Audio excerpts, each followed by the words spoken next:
Hello everyone, today I will show you how to restart the JBL portable Bluetooth speaker.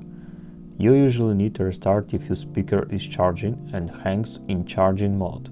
The red light is on and it does not respond to any button presses. Therefore, in order to restart it, you must press the two side buttons simultaneously for 20-25 seconds until the speaker turns off.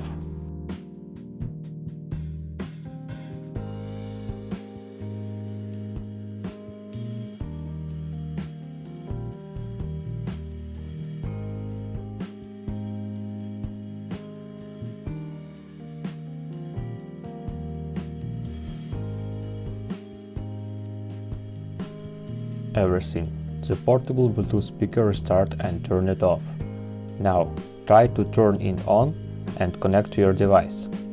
Thank you friends and see you soon.